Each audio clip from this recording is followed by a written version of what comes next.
Salut, comment tu vas? Moi ça va, je te retrouve cette semaine pour une abdo en mode rubrique. Et d'ailleurs, je viens tout juste de finir de préparer la recette de la semaine que je m'apprête à mettre au frigo pour laisser reposer. Tu sauras ce que c'est en continuant à regarder l'hebdo.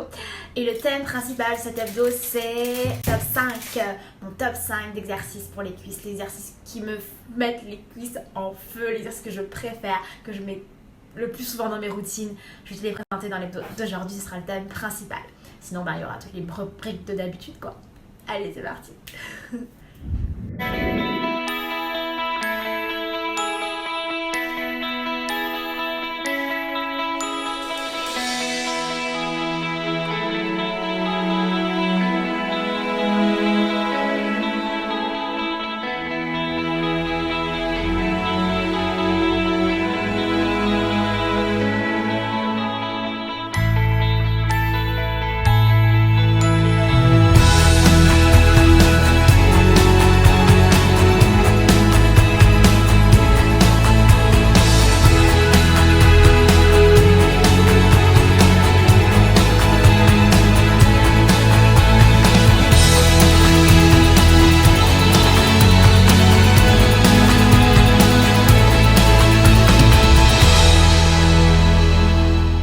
Premier exercice, le jump squat qui combine un squat et un saut vertical, d'où le nom. C'est un exercice pliométrique idéal pour tonifier les jambes et avoir des fesses bien galbées. Ça travaille aussi ton cardio. Il y a un article super sur le site physup.com qui te parle de tous les muscles que ce type d'exercice permet de travailler. Il te donne même des alternatives si tu peux pas trop sauter. Je te recommande l'article, je te mets le lien en description.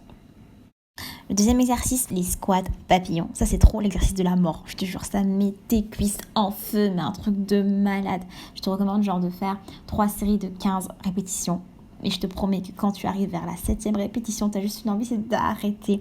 Mais tu sens tes cuisses en feu comme jamais.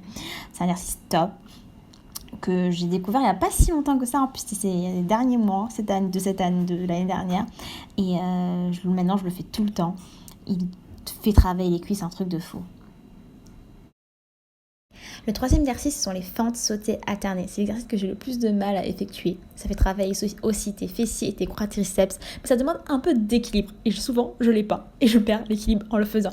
Mais je trouve que c'est un exercice vraiment top. Et quand je le fais, je sens vraiment mes cuisses en feu. Je les sens beaucoup plus en feu que quand, par exemple, je fais une fente toute simple. Je te mets en barre de description le lien d'un article du site lithobox.com. Top sur les fentes alternées. Le quatrième exercice, c'est vraiment mon exercice des débuts. Je le fais depuis que j'ai commencé à me mettre dans cette histoire de fitness et tout. C'est la chaise. C'est un exercice de gainage isométrique pour les cuisses qui sollicite beaucoup tes quadriceps, mais aussi tes abdos, je trouve. Et c'est vraiment un exercice top. Moi, je le fais souvent en début de workout et à la fin, où je l'intègre avec des alternances de fentes. C'est vraiment un exercice top pour les cuisses que j'aime faire, que je continue à faire. Ce que je fais pour l'intensifier, c'est que je fais plus longtemps. Avant, je faisais 30 secondes, maintenant je suis passée à 1 minute. Et ce que je fais depuis pas très longtemps, c'est que je rajoute je porte juste un sac sur mes cuisses ou quelque chose pour alourdir un peu et rendre l'exercice plus intense. The last but not the least, le 5e, c'est une alternance de 2 mouvements de planche et d'isométrie accroupi, genre un squat accroupi, comme ça, que tu tiens pendant 5 secondes, tu retombes en planche, tu reviens et tu répètes ça pendant 5 fois. C'est vraiment l'exercice de la mort aussi, parce que je te promets que quand tu fais ton isométrie, là, que tu es là accroupi, tu attends 5 secondes, que tu redescends, tu remontes, tes cuisses elles sont en feu comme jamais.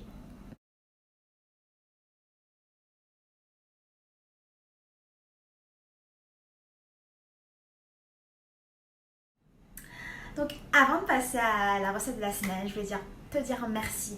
Merci à toi qui regarde l'hebdo chaque semaine, qui me met des j'aime, qui me laisse des commentaires, qui m'envoie des DM, qui me motive, qui me donne la force. Ça fait plaisir, ça motive grave. Merci. La recette de la semaine. Pour la recette de la semaine, tu as besoin de pommes, de flocons d'avoine, de lait d'amande et de graines de chia. C'est une recette de porridge. Je suis toujours en recherche de nouvelles recettes pour changer un peu mes porridge parce que c'est vraiment un déjeuner top ou un encas top ou un dessert top. Bref, tu peux le prendre comme tu veux. En gros, tu mélanges tout ça dans un blender. Tu rajoutes un peu de sirop d'agave, ce que tu m'avais rajouté tout à l'heure. Et tu mixes tout ça. Ça te donne un bon petit porridge à laisser reposer au frigo au minimum 1 heure ou toute la nuit. Donc voilà, c'est tout pour cette semaine, j'espère que le t'aura plu. N'hésite pas à me dire en commentaire, toi, quels sont tes exercices cuisses préférés, s'il y en a eu que j'ai présentés qui en font partie ou pas. S'il y en a d'autres, mets-moi ça en commentaire. Et voilà, j'espère que le t'aura plu. Je t'envoie plein d'énergie et je te dis à la semaine prochaine.